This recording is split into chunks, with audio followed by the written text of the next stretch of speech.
perkenalkan aku Ayu Wardojo langsung dari IDN Media dan selama 45 menit ke depan aku bakal menemani kalian dalam talk show Indonesia Memasak by Yummy.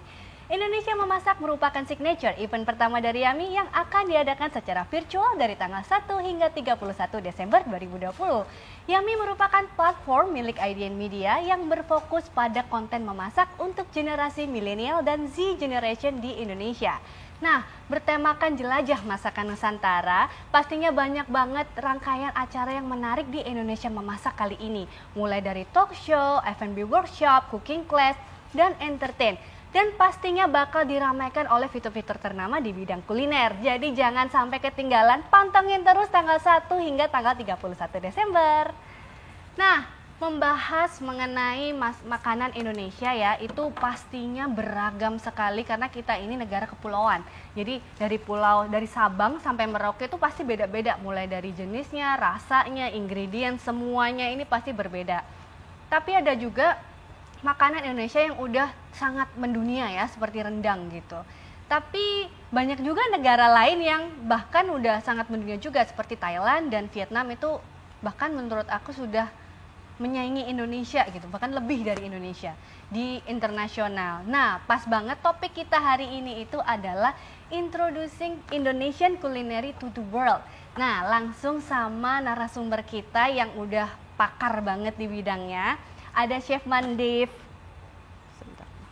Nah, pastinya sama narasumber yang udah pakar banget di bidangnya, ada Chef Mandif Faroka. Selamat datang, Chef. Halo. Dan Mbak Ade Putri. Halo. Nah, oke Mbak, aku mau langsung tanya-tanya nih. Kegiatannya apa sih selama pandemi ini, lagi sibuk apa? Tentunya yang terhambat adalah biasanya keliling, masuk-masuk pelosok daerah di Indonesia. Kali ini agak terbatas, biarpun masih tetap ada untuk urusan kerjaan. Tapi yang sekarang lagi lumayan sering adalah membantu UMKM untuk meningkatkan produk mereka dan skala bisnisnya. Kalau Chef Mandif? Saya bisnis sebetulnya ya ini ya, restoran ya. Oke. Setelah pandemi saya coba, namanya awalnya saya buka dapur express. Try to make a restaurant that you can order anything. Semuanya dalam menu itu. Setelah itu berubah lagi tren. Ternyata dalam pandemi ini tren itu sangat cepat berubah. Betul sekali. Jadi yang nggak bisa masak, ya nggak bisa bikin roti, tiba-tiba mereka udah belajar bikin sourdough. Betul. Jadi itu saya pikir untuk beberapa saya bikin kelas. Ada online kelas beberapa, ada juga saya offline kelas.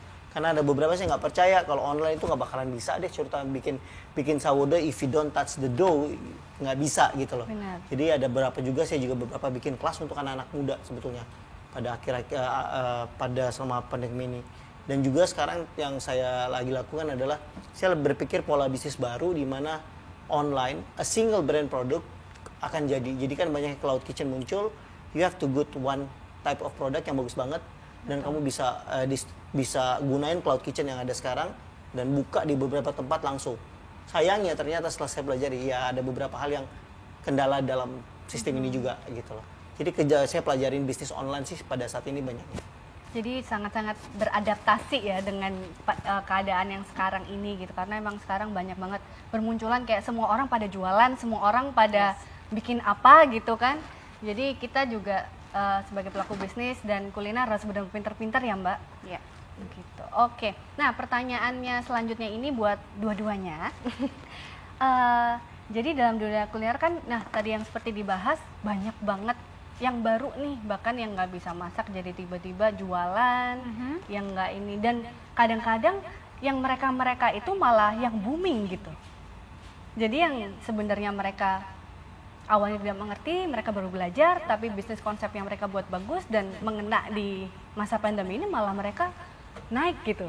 Jadi apa sih sebenarnya kendalanya untuk ini, sama kayak alasannya awal mula gitu tertarik kayak untuk beradaptasi semakin ke sini, untuk gimana tips and triknya untuk orang-orang yang gimana ya bisa bersaing bersama dengan orang-orang yang baru-baru tadi.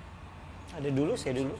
Silahkan. Chef dulu nih. Oke, lebih ke Kalau saya sih mungkin lebih ke produk ya. Iya, betul. Saya pelajari bisnis ini lumayan. Setelah 5 bulan ini saya pelajari pattern, pola. Setelah saya pelajari pola pertama adalah satu, polanya itu adalah konsistensi. Oke. Kedua, jadi kalau bagi pebisnis UMKM yang baru, konsistensi itu mereka kelemahannya di konsistensi sebetulnya. Betul sekali. Tapi ada yang hits dan dia buka, dia growing. Tapi when dia grow, gunain cloud kitchen pertama. Kedua tipsnya adalah kamu tetap harus bikin offline. Betul. Dari semua produk yang buat, at least bikin satu place yang kamu offline. Kenapa offline aku bilang harus ada? It's a trust. Ya, itu kepercaya gitu. Jadi saya bilang patternnya adalah itu. Salah satu konsistensi, dan kedua harus bikin offline juga setelah growing. Gunain cloud kitchen, bisa satu produk. Ada beberapa brand cloud kitchen punya berapa lokasi di Jakarta. Kendalanya dalam lokasi adalah aku bilang sih charge of delivery. Betul. Jadi kalian tutup dengan beberapa itu cloud kitchen supaya circle-nya mengecil, jadi biaya pengiriman rendah. Betul. Yang ketiga adalah bikin produk yang benar-benar kamu bilang enak, bagus, dan ya benar-benar bisa dijual dan dari segi apapun itu gitu loh. Maksud saya adalah di sini adalah kenapa kamu nggak bisa bikin sistem ini dengan mempunyai banyak produk dalam satu dapur kalian. Betul. Satu, terhambatnya equipment. Jadi saya rasa mereka ini nggak punya kulkas yang cukup. Betul. Ya, jadi jangan bikin banyak produk, fokus on one. Yang keempat adalah selain jauh fokus on produk, jangan lupa tahu kapasitas kitchen kita. Open PO 30, makin rame 100, lama-lama 200, hari pas 200 sudah mulai nggak tidur tuh. Nah, Benar. harus ke 200 ini, kadang-kadang berapa produk udah deterior. Jadi kalau dapur kita cuma 30, ya bikinlah 30. Kalau mau increase capacity-nya berarti yang di-increase adalah tempat penyimpanan. Jadi beberapa mereka terlalu banyak lah. Kalau menurut aku ya di bisnis online ini. Ya bisa growing sangat besar, tetap saja akhirnya you need one offline store. Jadi Itu harus dari- benar-benar bikin yang sangat sustainable ke Iya, depannya you ya, long think- term. iya. Jadi nggak cuma kayak asal bikin, terus nanti kalian malah jadinya ngerugiin Ya, kalian jangan sendiri lupa gitu setelah ya. pandemik balik lagi kita kerja kan. Benar. Apakah nih bisnis bisa Bertahan. sustain apa enggak, kita nggak tahu. Betul. Tapi you have to think scalability-nya. Setelah kamu kerja bisa nggak ini dikerjakan orang lain? Atau kalau memang udah sangat besar ya, terpaksa fokus on one task, one job ini aja. Itu sih dari saya tips, kalau ngomong tips ya. Iya, itu tadi banyak banget ya. Sekarang lanjut ke Mbak Ade. Gimana nih? Kalau aku sendiri melihatnya dari kacamata customer ya, memang melihat setelah pandemi banyak banget produk-produk bermunculan, tapi kalau dikatakan apakah kualitasnya baik, bisa dihitung dengan jari. Betul. Jadi branding, kalau bicara branding luar biasa ya. Betul, betul. Mungkin karena backgroundnya tidak harus di dapur dan mereka merasa bisa membuat sesuatu. Tapi setuju dengan apa yang tadi Chef Mandif katakan bahwa yang paling penting adalah konsistensi. Kemudian produknya itu sendiri. Karena branding yang baik, kalau misalnya produknya tidak baik, tidak akan ada repeat order. Betul. Dia cukup beli sekali, posting di sekali. sosial media, and that's it, kelar gitu. Ya lantas untuk selanjutnya lebih ke teknis seperti yang tadi Chef Mandif udah jelaskan sih. Tuh ya, banyak banget ya ilmunya. Ini baru satu pertanyaan loh ya. Ini aku aja juga sambil belajar banyak nih di sini. Nah, oke, lanjut ke pertanyaan selanjutnya. Ini buat Mbak Ade. Jadi Mbak Ade ini kan sebagai culinary storyteller. Yes. Boleh dijelasin mungkin what is that gitu in detail. Jadi karena mungkin banyak orang yang belum tahu apa sih sebenarnya culinary storyteller ini. Oke, jadi kan biasanya memang penulis makanan itu banyak. Bisa mau jadi apa? Food journalist, mau nulis untuk media, mau jadi narasumber untuk banyak hal. Bisa juga jadi food blogger, artinya dia memutuskan mediumnya adalah blog. Ada juga yang sekarang jadi YouTuber, mediumnya adalah YouTube. Sementara aku sendiri memutuskan untuk aku bisa ada di medium apapun. Aku bisa menulis, aku bisa bicara, jadi itu bisa di radio, web series, TV, dan lain-lain. Tapi ketika orang tanya lantas bedanya apa dengan food blogger, mungkin lebih sisi konten ya. Jadi biasanya kalau mau tanya tempat makan yang baru, yang seru, yang instagramable itu di mana, silakan tanya ke food blogger. Mereka pasti lebih up to date dengan restoran-restoran yang baru buka. Betul. Kalau bicara dengan aku sebagai culinary storyteller, kamu boleh tanya sebuah makanan itu bahannya apa, dibuat dari apa, sejarahnya seperti apa, budayanya apa, dan bagaimana makanan itu diterima di masyarakat, apakah sebagai makanan sehari-hari atau dalam upacara tertentu aja. Jadi mungkin lebih ke cerita. Kalau ditanya restoran yang paling trending yang lagi happening apa, mungkin tanya sama food blogger, mereka jauh lebih paham.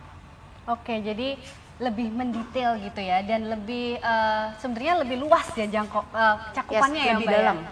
Cakupannya lebih luas, tapi juga membahasnya lebih dalam, istilahnya the next level lah. Kalau food blogger, youtuber mungkin cuma oh ini enak, ini, tapi kalau Mbak Ade ini menjelaskan secara detail dari bagaimana masakan ini bisa ada dan bahan-bahan yang sangat spesial apa, seperti itu ya. Oke, sekarang langsung ke Chef Mandip nih, pertanyaannya. Kan tadi punya restoran nih kan, jadi Chef Mandip ini tuh pengusaha juga ya di Indonesia, chef dan pengusaha yang sangat-sangat terkenal banget. Restorannya salah satunya ada di Ubud, namanya Blanco Parmandif, bener nggak aku pronounce-nya? Betul. Oke. Takut salah ya kan? Lidahnya lidah Surabaya nih soalnya. Nah, jadi konsep dari restoran itu sebenarnya apa sih, Chef? Ada 3 konsep dalam restoran itu, ada 3 misi. Misinya sebetulnya nurturing people yang ada di sini, baru keep the heritage, culture and heritage. Yang misi ketiga kita develop. Kita ada 3 misi dalam Blanco Parmandif itu. Jadi misi itu kita ambil dalam bentuk menu. Jadi awalnya berpikir seperti itu. Sampai sekarang sih. Tapi saya rasa nanti saya juga berubah. Pas setelah pandemi ini saya rencana untuk buat sesuatu which is very thematic. Jadi tahun menu yang ini ya, kok temanya ini aja. Grill. Jadi grill seluruh Indonesia contohnya. So I find the grill dari Surabaya. Saya bakalan fokus dengan sesuatu itu. Tujuan dari misi terakhirnya kita itu secara finally it's a final mission ya, introduce the Indonesian culinary to the world. Itu mission kita. Ada 3 teknik dalam Blanco Parmandif, dalam aku bilang dalam the menu itself. Pertama, childhood memory. Very basic lah semua chef di mana dunia ini. Oh, childhood memory, you go to the table, this is my childhood memory. My mama makes, even though their mama's not making that juga. Mereka bilang, my mama make this food. Ya, jadi banyak yang terjadi di situ. Jadi, tapi ya, itu sebetulnya mama adalah the essence dari semua ini terjadi gitu. My palate. Jadi karena mama yang kasih kita makan, jadi palate kita itu terjadi nggak di dapur. Basically it develop dari tangan orang mama kita gitu. Mama kasih makan, jadi kita tahu rasa. Jadi the pitch of salt, kita ngomong pitch kalau penyanyi itu tangga nada suara ya. Ya, itu adalah berapa banyak garam yang masuk ke dalam makanan. Ya, I call di dapur aku bilang pitch. Pitch control, kalau over control berarti kasih nanti. Exactly. Jadi aku punya kata-kata ini, pitch. Jadi itu pertama konsepnya. Jadi menu itu menu yang ada di rumah yang saya develop atau saya sajikan original seoriginalnya. Berarti Ya, di restorannya si Bang contohnya, Blanco ya, betul. Parmandif ini itu Indonesian fusion atau aku bilang yang pertama itu. Contohnya mie cakalang Binte Biluhuta. Gimana tuh, Chef? Iya. Mie cakalang kan saya makan dari kecil di Manado. Saya orang Manado. Jadi itu ada persis seperti mama. Kalau di Manado sendiri kamu dapat yang kuah. Tapi mamaku selalu bikin yang goreng. Jadi aku bikin menu itu. Story dari total menu. Jadi menu is the experience kan. Sensory experience dan feeling kita juga ke restoran. Baru kedua ada menu yang bukan fusion, bilang fusion tapi Indonesian develop dengan teknik yang digunakan oleh Western. Betul. Nah itu menu yang kedua. Jadi susunannya ada 2. Dan yang ketiga Itu sulit banget. Yang kedua ini banyak teknik yang kita absorb dari Western cuisine, either dia Western ataupun Japanese. Okay. Dan yang ketiga yang paling sulit nih, yang tiap bikin nggak bisa tidur. Apa tuh chef? What is the next Indonesian cuisine? Betul. Sedikit menerawang jauh, jadi mikir menunya apa ya. Tapi akhir-akhir ini saya pikir, just do one thing gitu. Yang kamu pikir ke sana di dalam menu, karena ini nggak mudah. Jadi menu yang ketiga adalah kemana arah makanan kita, generasi berikut kita ini, milenial dan Z ini, mereka mau seperti apa yang cocok dengan mereka. Ini pasti berubah. Yeah. Tetapi balik lagi ke poin menu saya nomor 1, you have to keep your culture. Betul. Itu nggak boleh hilang, your heritage itu nggak boleh hilang. Jadi menu yang ketiga aku nggak mungkin hilang dari menu. Karena I have to give di menu ini ada 3 mission. Mungkin nggak banyak yang tahu ketika aku jelasin di restoran, tapi ini menu we have this 3 composition yang membangun menu ini. Di luar komposisi teknis yang lain. Nah itulah Blanco kita introduce Indonesian cuisine. Keren banget, parah. Ini udah the next level sih. Keren banget. Nah, aku mau balik lagi ke Mbak Ade nih, membahas tentang masakan Indonesia. Apa sih yang membuat Mbak Ade tergerak atau awalnya kepikiran untuk menjadi culinary storyteller ini gitu? Atau mungkin ada culinary experience yang akhirnya, oh ini nih, kayaknya aku harus ngambil job ini nih atau bidang ini kayak gitu. Oke, selama bertahun-tahun, udah hampir 20 tahun aku menulis soal makanan. Tadinya mungkin sama dengan semua penulis makanan. Apa aja deh asal makanannya enak. Terakhir udah mulai apa aja deh asal tempatnya bagus, biasanya gitu ya. Yeah. Tapi setelah mungkin aku memasuki tahun 2012 waktu itu, kebetulan memang ada kelompok Aku Cinta Makanan Indonesia bersama Pak William Wongso. Di situ baru mulai sadar kita nih tinggalnya di Indonesia.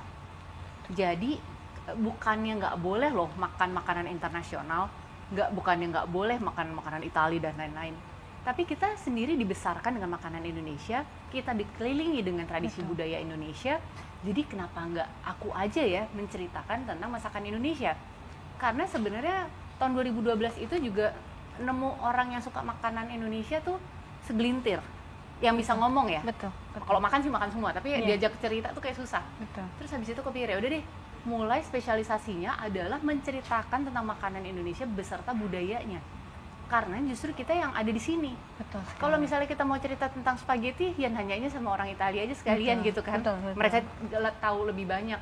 Nah di sini aku pengennya ketika orang mau mencari tahu tentang masakan Indonesia, datanglah ke sini. Kita punya banyak cerita. Kita bisa, kayak aku bisa bukan hanya menceritakan, aku ajak nih ke satu tempat. Misalnya ke tempatnya Chef Mandif. Udah makan, oke ya, ini lihat yang versi Chef Mandif yang dibikin dengan sedemikian rupa, cantik dan lain-lain. Mau tahu nggak aslinya yang bentuknya dari dapur desa seperti apa? Misalnya kayak gitu.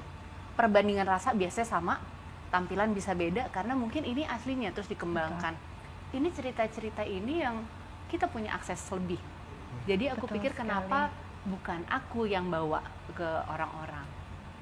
Jadi keren banget sih ya, karena kalau nggak ada orang-orang yang seperti Mbak Ade gini, kulineri Indonesia tuh udah makin tenggelam menurutku ya, karena anak-anak zaman sekarang lebih fokusnya ke, menurutku mereka kalau ditanya kamu bangga nggak sih menjadi orang Indonesia, sometimes teman-teman aku kurang gitu. Jadi kayak apa yang membuat mereka tidak cinta dengan Indonesia kalau makanannya sebenarnya enak, beragam. Kita ini sangat-sangat beruntung ya Mbak Ade sebenarnya. Jadi Sangat, ya. orang kayak Mbak Ade ini aku salut banget sih, karena kalau nggak ada orang seperti Mbak Ade ini nggak bakal bisa mendunia juga, dan orang tahu hanya sekilas. Bahkan orang Indonesia sendiri kalau ditanya yang mendita juga sebenarnya mereka jarang tahu kan Mbak soal rasa gitu. Ya mungkin tinggal ini ya chef ya, kali belum dikasih referensi aja ya nggak sih? Benar. Betul, kalau aku bilang ini orang yang langka. Benar banget. Jadi di Indonesia ini penulis itu langka, terus terang. Iya. Dan kita butuh, zaman sekarang media ini, kita butuh banyak penulis atau aku bilang postingan, bukan blogging sih ya. Blogging juga dan media ya. Kita butuh banget, kenapa? Karena popularitas dari logika dari internet basisnya itu adalah link. Jadi semakin banyak link yang bisa dibangun Benar. oleh ini, kita makin populer ke Google tuh. Benar, benar. Iya, jadi kita butuh banyak sebetulnya nggak. Dan ini sangat langka. Aku mau bingung banyak nih, tapi di luar negeri banyak. Mereka banyak penulis gitu loh. Betul. Penulis, bahkan referensi mereka itu menjadi referensi untuk orang jalan-jalan Iya, gitu loh. betul. Itu yang nggak aku rasa di Indonesia ini Belum. big opportunity juga untuk dan harus dilakukan. Mungkin nggak cuma promosi gastronomi, kita nggak bisa promosi apa-apa. Betul. Karena jualan promosi itu hard promotion itu pasti paling orang nggak percaya sebetulnya. Betul. Tapi kalau orang ngomong atau nulis, aku bilang banyak banget yang percaya. Karena ada kredibilitas di dalam message-nya yang dikasih. Betul. Sedangkan iklan belum tentu ada credibility. Betul. Itu aja sih perbedaannya menurut aku. Betul sekali. Ini sangat mendalam ya menurut aku karena emang kuliner aku sangat suka banget makanan Indonesia. Sukanya tuh suka banget, nggak bisa kalau nggak ada nasi bahkan. Jadi kayak nasi sama sambal itu udah pasti paling enak lah menurutku gitu. Tapi ya itu tadi sih aku menyayangkan anak-anak zaman sekarang itu. Jadi sebenarnya ada dengan adanya Mbak Ade dan Chef Mandif yang memperkenalkan masakan Indonesia, sebenarnya bisa keren juga masakan Indonesia, dan detailnya dari ceritanya itu juga sangat-sangat keren sebenarnya. Kayak misal cerita dari suatu makanan di daerah itu juga sangat bagus ya Mbak sebenarnya. Iya, betul. Oke, nah bicara tentang anak zaman sekarang kan banyak yang itu tadi mengesampingkan kayak aku mau yang tren aja makan di sini tempatnya instagramable, tempatnya bagus, tapi mereka tidak benar-benar merasakan cita rasanya gitu loh sebenarnya. Nah, jadi menurut Mbak Ade dan Chef Mandif, bagaimana sih perkembangan bisnis kuliner di Indonesia ini, nasibnya seperti apa sih gitu jika esensi dari makanan Indonesia sendiri itu hilang gitu atau menurun? Kalau aku sih ngelihatnya ya, sebenarnya berkembang ya Chef ya. Kalau kita berkembang. bandingkan dengan 10 tahun lalu, restoran dengan menu-menu masakan Indonesia jauh lebih sedikit dibanding sekarang. Oke. Tapi zaman dulu tuh yang paling ada kan warung-warung tuh. Nah sekarang restoran-restoran yang kelasnya kayak Blanco Parmandif itu udah mulai ada. Bahkan orang-orang sebenarnya udah mulai kayak kalau mau mengajak rekan bisnis mancanegara gitu, diajak ke restoran-restoran Indonesia yang premium. Jadi langsung dikasih lihat yang bentuknya bagus. Jadi kalau kita lihat sih sebenarnya memang ada tuh masih yang kayak mengesampingkan, aduh masakan Indonesia nanti-nanti deh. Yeah. Tapi yang appreciate juga banyak banget. Karena aku lihat chef-chefnya udah sangat bangga dan udah sangat pede untuk menampilkan masakan Indonesia dengan yang tadi Chef Mandif bilang. Bisa ditampilkan dengan teknik-teknik masak yang mereka pelajari dari sekolah internasional, tapi bahan-bahan lokal. Karena bahan kita sih kece banget. Ngomongin masakan Indonesia dieksplor itu nggak akan ada habis-habisnya gitu. Betul. Jadi tinggal kemarin udah belajar di luar nyolong tekniknya ya. Terus bisa diutak-atik apa nih dengan masakan ini. Jadi sebenarnya kalau lihat berkembang, saya sih berharapnya ke depannya akan lebih banyak lagi, bukan cuma yang premium, tapi yang di berbagai kelas ada semua. Jadi kalau tanpa mengesampingkan makanan modern, makanan-makanan dari startup silakan aja ada, tapi jangan sampai kehilangan lah cita rasa Indonesia tuh, jangan sampai tergusur dengan rasa-rasa modern gitu. Keren banget. Jadi ternyata yang aku pikir atau kita pikir kayak menurun karena banyak banget teman-teman kita yang kayak lebih suka makanan western atau luar negeri gitu, ternyata dari sisi detailnya enggak ya. Jadi sebenarnya itu sama-sama kita berkembang bersama. Oke, kalau dari Chef Mandif? I'm being very positive ya. Generasi milenial dan Z. Itu saya mau tekankan lagi. Saya buka Blanco itu 2013. At that time nggak ada yang bikin Indonesian makanan sampai begitu. Dan sekarang kalau lihat sosial media banyak banget mereka coba posting di Instagram, nggak coba, mereka posting ya dengan lihat makanan Indonesia yang udah di elaborate. Aku bilang elaborate aja ya. Dan juga sekarang di beberapa organisasi chef itu juga bikin kompetisi memang makanan Indonesia yang udah di elaborate, sudah ada.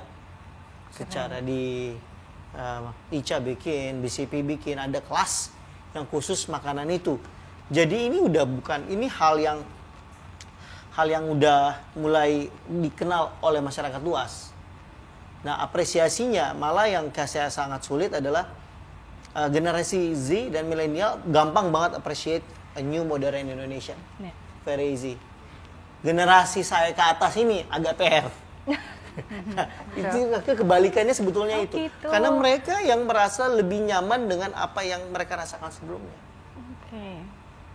Tapi kalau ngomong masalah trend of makanan, mereka itu juga generasi muda ini, mereka sebetulnya udah adapt dengan levelnya internasional. Nah, balik lagi, apa yang sih harus dijaga? Nanti mungkin mereka sendiri harus banyak belajar the essence of Indonesian cuisine. Itu menurut saya. Jadi perkembangannya sangat-sangat maju. Kalau kita kompak sih mungkin kayak Ade bisa bikin rendang kan kita famous banget. Saya kebayang ada satu hari rendang nasional dan kita di Twitter atau di media kita bikin, yuk bikin rendang tanggal ini rame-rame, langsung viral tuh satu dunia tuh. Betul. Kita langsung tagar ke nomor 1 populer trending di dunia bikin rendang. Baru next ini mungkin Parekraf kali tugasnya kali atau siapa. Jadi bikin semacam tagar bersama, kekompakan kita di para pecinta kuliner dan chef. Betul. Bisa bikin event kecil-kecil aja. Hari ini hari nasional rendang, yuk bikin yuk sama-sama.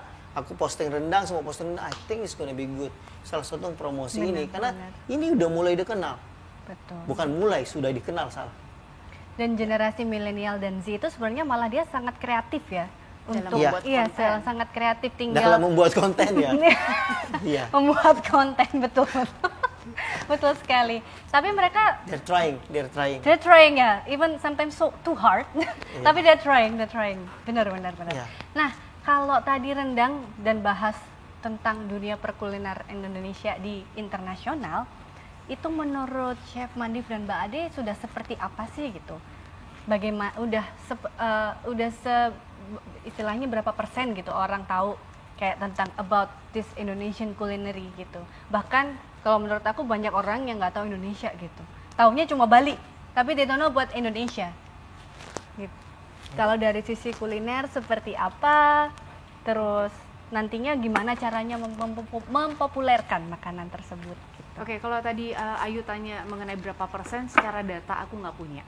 Tapi restoran Indonesia ada di mancanegara. Tentunya memang tidak sepopuler restoran Thailand misalnya. Betul, iya. Kenapa? Karena Thailand itu ada diasporanya besar-besaran.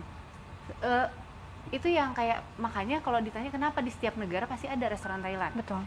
Apakah diaspora Indonesia tidak ada? Ada. Tanya deh, orang Indonesia di Amerika misalnya ada berapa? Ada belasan ribu misalnya. Tapi scattered. Mereka tidak pernah tinggal di satu daerah yang sama. Betul. Makanya tidak ada pusatnya misalnya. Itu kan misalnya kalau di sana ada Little India di Singapura atau di mana. Atau ini daerahnya kampung Thailand. Tapi apakah itu berarti kita tidak bisa memperkenalkan masakan Indonesia? Tentu tetap bisa. Cuma memang tidak semudah kayak, oh restoran Thailand ada di mana-mana. Berarti kan PR-nya memperkenalkan si masakan Indonesia. Karena seringkali yang aku tahu restoran Indonesia yang ada di luar negeri itu membidik market orang Indonesianya aja. Kalau kangen yang mau masakan rumah, ayolah datang ke restoran ini. Benar. Kenapa tidak membidik juga supaya orang di negara itu datang dan mampir? Caranya bagaimana? Nanti Chef Mandi bisa menjelaskan lebih tentang profiling rasa ya. Karena kalau aku mikirnya, untuk memperkenalkan masakan Indonesia tidak serta-merta misalnya kita bawa makanan yang rasanya terlalu bold untuk negara itu. Let's say kita bicara makanan Batak nih ya, Nanyura, Arsik tuh rasanya kenceng banget. Kalau kita bawa ke Amerika, hanya foodie yang suka. Sisanya mereka akan shock. Betul. Nah berarti kita harus cari apa? Oh orang Amerika misalnya suka segala sesuatu yang grilled gitu. Oke, kita punya sate. Sama-sama grill, tapi kita beda version. Yes. Nah nanti yang harus diperkenalkan apa orang jadi tahu ini rasa Indonesia. Karena kalau misalnya mau makanan mana sih masakan Indonesia yang harus diperkenalkan, susah, orang makanannya Banyak. range-nya luas banget. Betul. Tapi kita akan menyesuaikan dengan orang-orang Amerika sukanya rasa kayak apa, orang di Australia sukanya kayak apa. Betul. Kita supaya nggak kaget merekanya. Jadi mengenal bahannya atau mengenal ini prosesnya mirip nih. ini kayak si barbecue ini ya, tapi bedanya mereka pakai skewer ditusuk dan mungkin ada saus tertentu. Betul. Nah, mungkin kalau dari Chef Mandif sisinya bisa lebih, ini kan Chef Mandif running restoran. Betul. Jadi beliau pasti tahu bagaimana nih catch up dengan selera market. Oke. Mungkin boleh Oh, ditambah. kalau dari saya sih, saya bilang Indonesia punya keunikan. Satu, spektrum flavor. Batuk dulu sebentar. Silakan minum dulu. Di sini zaman sekarang batuk tuh udah kesalahan berat. Jadi Indonesia itu memiliki spektrum of flavor yang luas. Betul. Japanese ya, dia begini, misalnya kita lingkaran ya. Japanese mungkin ngambil sweet, ya, salty, Iya. ya, sour. Thailand juga sama, spicy, sweet, sour. Indonesia Iya, itu, betul. I don't know, you can name it. Semuanya ada. Iya, iya. Itu satu. Tapi benar, kita pilih-pilih mana-mana yang bisa mereka adapt. Itu satu. Kendala kenapa kita buka restoran di sana nggak kurang tepat ya. Mungkin pertama, ekspor kita ingredients asli itu nggak gampang. Gat. Ini kalau sekarang ini kalau batuk rasa bersalah. Bisa diulangi lagi ya. Jadi untuk buat di restoran di sana itu ingredients kita itu nggak bisa seperti apa yang kita dapat di sini. Ekspor kita limited. Kecap manis di Belanda itu buat apa nggak enaknya? Syukur-syukur dapat cap bango atau itu, tapi kalau dapat yang buatan Belanda nggak enak. Sambal ulek kalau yang beli di Belanda asli itu gagal total itu. Oke. Nggak, saya lama tinggal di Belanda kan, aduh nggak bisa makan nih sambal ulek gitu loh. Jadi produce juga itu kendala buat kita bikin dia di sana. Terasi. Cabai kita bisa pakai cabai Thailand lah. Nah itu jadi beberapa makanan di restoran yang di luar negeri kadang-kadang nggak masuk rasanya. Benar. Makan ke Belanda, ke warung-warung itu, ini gado-gado rasa begini amat ya. It's difficult gitu loh. Ya ini yang harus kita lakuin mungkin. Saya punya cita-cita pengen bikin restoran Indonesia di Belanda sebetulnya. Karena saya lama tinggal di sana, saya tinggal di Belanda, saya pengen banget di sana. Saya tahu banget di Amsterdam di mana jalannya saya sekarang masih ingat gitu, dan itu pasti nggak enak. Tapi kita makan-makan aja terpaksa. Orang yang di Paris ada satu Indonesia katanya ada, itu rame banget. Isinya orang Indonesia juga karena kita nggak bisa kok nggak makan nasi. Iya, betul. Nah, tapi rasanya itu berbeda. Jadi kalau orang di sana bilang makan Indonesia itu nggak enak, they don't get the real taste. Betul. Ya, itu sih aku rasa kendala kenapa kita juga nggak bisa maksimal ya untuk promote makanan kita di sana. Dan yang berikutnya adalah Thailand punya standarisasi. Betul. Dia very standard gitu rasanya, dan barang-barang dia ada, akhirnya dia lebih cepat. Kebetulan mereka kalau nggak salah rajanya The King memang benar-benar push restoran Thailand dibuka di beberapa negara di luar negeri. Saya rasa itu yang paling penting. Kalau kita bisa push program untuk bisa bikin, siapa yang mau invest restoran di Indonesia supaya kita bisa ekspor barang bisa mereka pakai. Kan kalau kita ekspor barang siapa yang mau pakai? Iya, betul. Betul kan? Betul. Jadi kita harus buat dulu restoran di sana, and then we can use. Oke. Kalau menurut kacamata dari Mbak Ade dan Chef Mandip, sebenarnya apa sih yang bisa dilakukan oleh generasi kita Z dan milenial untuk mengembangkan itu gitu? Maksudnya secara yang kecil-kecilan dulu deh, dari apa dulu gitu? Oke, kalau aku sih melihatnya generasi milenial dan Gen Z ini kan seperti tadi aku bilang ya, sangat pandai dalam membuat konten. Betul. Jadi bagaimana kalau misalnya dari pemerintah pusat sudah menyiapkan narasinya. Narasinya adalah tradisi kuliner Indonesia. Karena bukan hanya makanannya, tapi ada cerita banyak di belakangnya. Betul. Yang ini dikasih nih loh, kita punya ini. Si generasi milenial dan Gen Z ini tinggal ngambil. Mereka lagi mau cerita soal apa. Betul. Yang sederhana kah seperti nasi goreng. Atau misalnya kalau biasa bikin konten yang makanan-makanan modern gitu ya.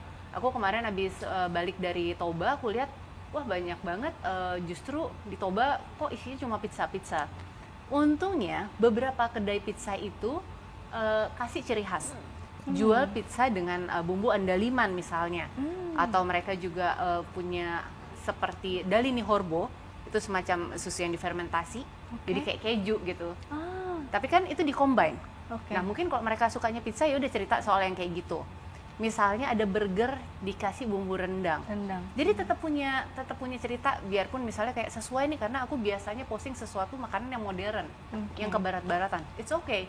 Kayak tadi seperti Chef Mandif bilang kan, makanan itu kan memang bisa diinterpretasikan seperti ya yang sesuai selera lah ya. Kita nggak bisa maksain semua orang harus makan gado-gado.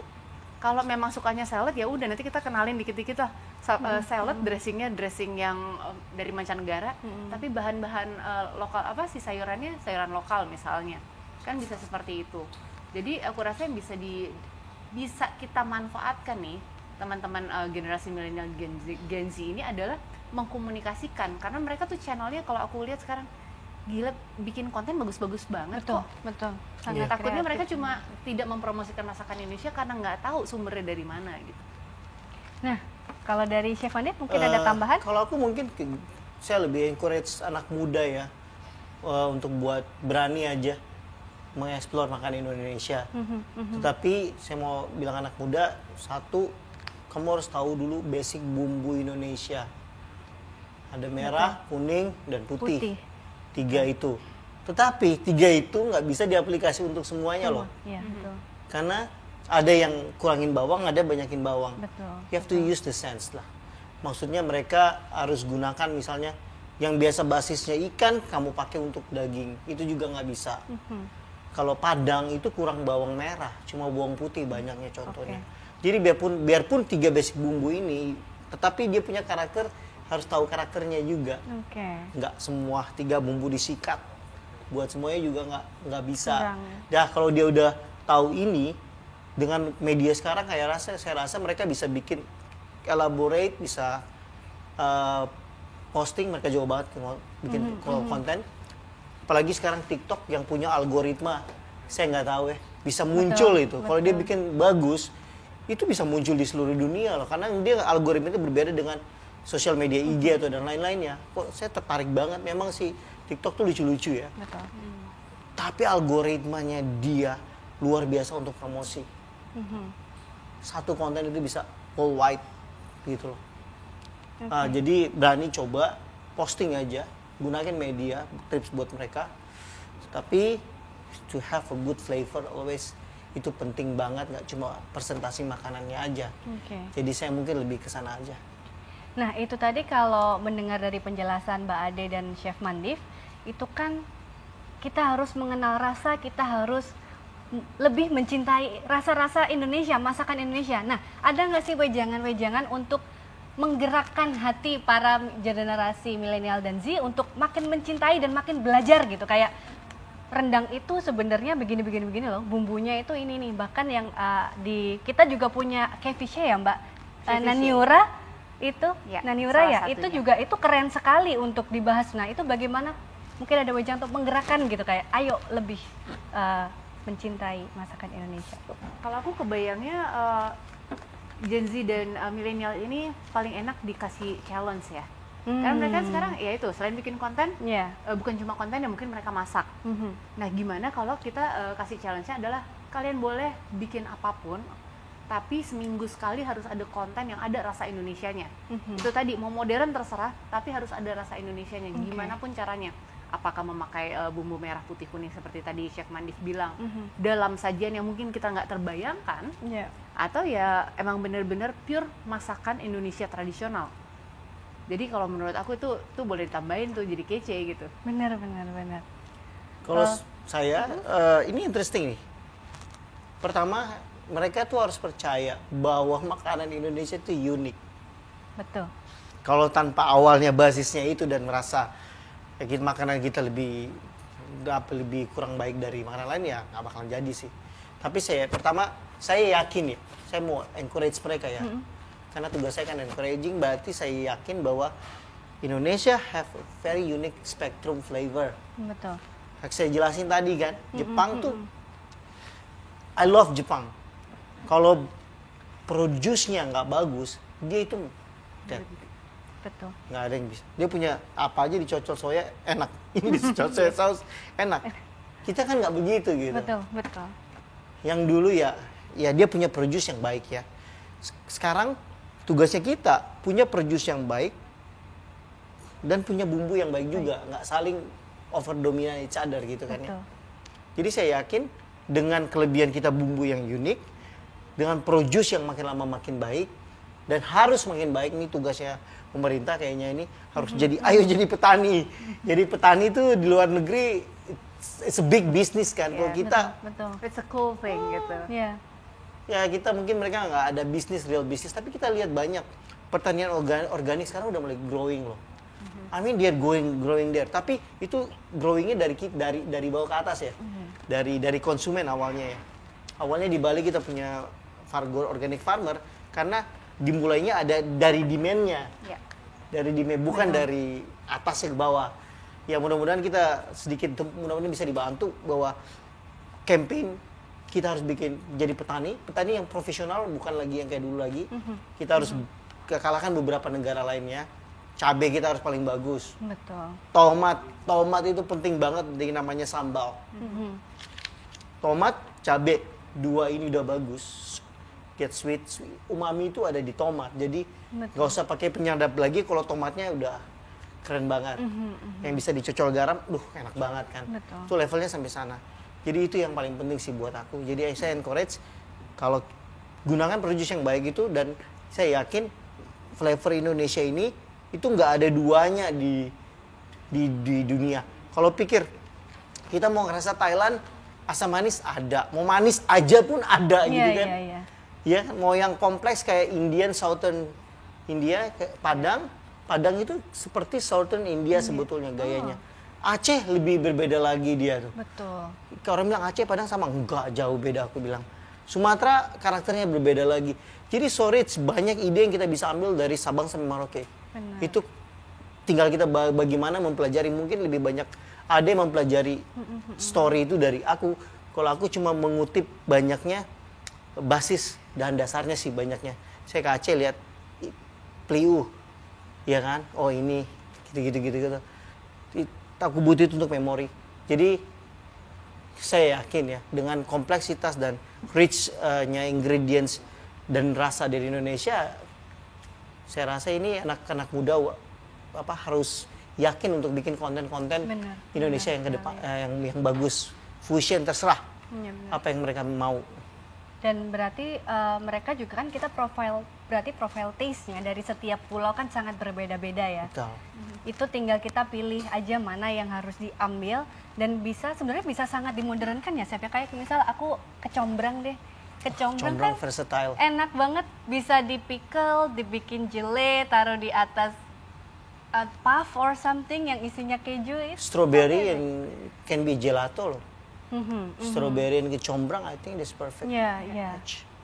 Sour soup juga. Ada sour soup satu yang unik yang aku pernah buat, yang turis itu customer surprise. Belimbing ulu juga. Oh iya, belimbing untuk jadi sorbet gitu ya, itu amazing. Kalamansi, jeruk-jeruk kita tuh banyak, tapi nggak tahu. Saya cuma taunya nggak begitu beragam, mungkin ada lebih tahu banyak jeruk-jeruk.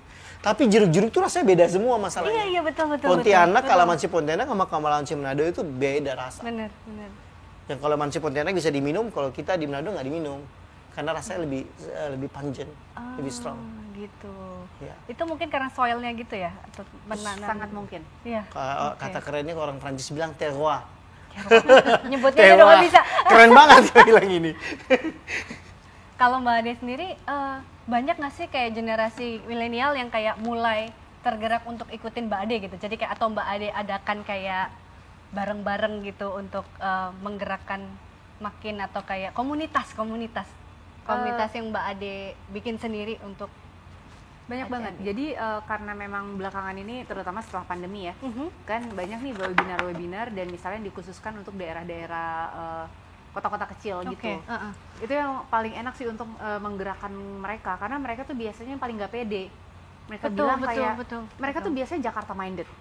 Apa yang lagi tren di Jakarta, ayam geprek. Aku mau bikin semua bisnis ayam geprek. Betul banget. Ayam gepreknya pakai mozzarella, oke semua harus mozzarella, konon gitu. Sampai aku bilang, kalian tahu nggak, aku tuh kalau ke tempat kamu itu makannya di warung, warung makannya ini A, B, C, misalnya di Wonosobo makan mie ongklok. Buat mereka, Mbak, makan mie ongklok itu kan murah, isinya cuma daun kol terus udah gitu, nggak ada protein hewani. Buat sebagian orang di Jawa, makanan tanpa protein hewani itu tidak bergengsi. Sementara aku bilang, tapi apa yang ketika aku datang ke daerahmu, aku membawa teman-teman dari Jakarta, kota yang selalu kalian look up to, itu yang kami cari adalah makanan yang khas daerah kamu. Misalnya ke Temanggung cari ada kue namanya ndas borok. Jadi mereka bilang namanya aja ndas borok, itu kan jelek banget ya. Tapi kita selalu ingin tahu apa yang kalian punya. Karena itu yang justru mungkin kita tidak dapatkan di Jakarta dan kota-kota besar. Akhirnya aku bilang sama mereka kayak, kalian dong yang nulis, karena pengennya orang tuh kalau ke Wonosobo, kan ke Dieng biasanya lewat Wonosobo dulu. Betul. Membaca tulisan-tulisan kalian, kita jadi percaya sama kalian, kita ikutin. Kalau kalian bilang kita harus makan nasi Megono dengan yang Megononya ternyata katanya beda dari Pekalongan, oke, kita ikutin kalian. Kenapa kita ikutin kalian? Karena kalian warga lokal. Kita harus percaya sama kamu. Nah itu kayak gini lumayan nih, mereka udah mulai sering kayak posting-posting selalu nge-tag, Kak, kita habis nulis tentang makanan ini. Keren. Mereka harus di-encourage bahwa yang ada di lingkungan mereka itu keren. Sama seperti bener. kalau aku bawa turis-turis mancanegara ke pasar tradisional, biasanya penjajah di pasar tuh gini, aduh Mbak, ngapain ini bule-bule dibawa ke sini? Malu kan, kotor. Tunggu, sebenarnya mereka justru pengen tahu ada apa sih di pasar tradisional. Mereka justru melihat ini sebagai sesuatu yang eksotik, sesuatu yang seksi. Jadi harusnya kita pede bahwa kita nih tinggal di sini, ini ada di sekitar kita gitu. Jadi kesimpulannya kita harus makin mencintai, makin belajar lagi masakan Indonesia. Jangan pernah malu, jangan pernah ragu untuk mengeksplor makanan Indonesia. Bahkan buat dibikin apa aja itu bisa. Misal kalian habis sekolah dari luar negeri pun itu sangat bisa di-apply ya Mbak, dengan bahan-bahan yang unik sekali. Dan itu mungkin bisa bahkan bisa mungkin jadi hal yang sangat penting gitu, atau yang beda daripada yang lain gitu, karena itu banyak banget di Indonesia. Oke, jadi seperti itu tadi talkshow kita hari ini. Sekarang aku mau langsung lanjutin ke challenge. Nah, jadi ada challenge nih buat kalian semua yang ikutin talkshow kali ini. Pantengin tadi dari awal ya kan. Kalian ada boleh nih posting foto kuliner, karena kan kita tadi membahas tentang kulineri Indonesia di mata internasional, atau bagaimana membawa kuliner Indonesia ke internasional. Jadi kalian boleh foto makanan, kulineran, post foto kalian itu. Jadi di post terus nanti diceritakan di caption, kayak yang Mbak Ade tadi kerjakan ya. Jadi kalian misal post makanan yang unik di Indonesia, kayak misal kalau di Surabaya sih lontong kupang, lontong kupang, lontong kupang, lontong kikil. Lontong kupang itu kecil-kecil banget ininya, dan itu sangat unik. Itu boleh difoto, dijelaskan bagaimana experience-nya memakan, setelah memakan itu bagaimana rasanya, dan mungkin kalau bisa sejarahnya juga boleh, kalau mau sedikit diinikan ya, untuk menambah experience kalian di bidang kuliner Indonesia gitu. Jadi boleh banget. Jangan lupa juga di post ya, di hashtagnya IMY2020. Jadi IMY2020 sama hashtag IMYTS Kulineri. Jadi ada 2 hashtag, jadi habis difoto, diceritakan experience-nya di caption, dikasih hashtag IMY2020 dan IMYTS Kulineri. Lalu di tag juga ke yummy.idn dan Indonesia Memasak by Yummy ya. Jadi itu harus diikutin semuanya. Jangan lupa juga temennya 3 orang di tag. Jadi nanti temennya biarin 3 orang ikutin kalian punya post tadi ya. Jadi makin banyak makin keren nih. Dan pastinya juga pasti ada hadiah yang menarik. Hadiahnya ini bakal diumumkan di story Instagram tanggal 23 Desember 2020 gitu. Jadi kalian bikin dari sekarang, di post, di tag juga, hashtagnya tadi jangan lupa ada 2, IMY2020 dan IMYTS Kulineri. Jangan lupa juga di tag ke yummy.idn dan Indonesia Memasak by Yummy ya. Oke, jadi pengumumannya itu bakal di announce di Instagram tanggal 23 Desember. Ini sebentar lagi sih 23 Desember ya, jadi kalian harus cepet-cepet biar nggak kalah sama yang lain, semakin unik semakin unik dan semakin daerah sekali makanan kalian tuh pasti bakal jadi strong point buat menang nih gitu. Jadi semangat untuk mengeksplor kuliner-kuliner di daerah kalian. Oke, terima kasih Chef Mandi, Mbak Ade buat waktunya. Dan ini pasti bermanfaat banget buat kita semua, buat aku juga, aku jadi belajar banyak banget di sini ya. Kalian juga aku yakin banyak banget ilmu kalau kalian ikutin dari awal dan pengen tahu kulineri Indonesia itu seperti apa. Itu ini tadi sumpah ini mind opening banget, itu keren kali ini. Aku suka banget. Aku harap kalian juga mendapatkan impact yang sama dengan yang aku dapatkan di sini. Oke, terima kasih. Terima kasih banyak, semuanya.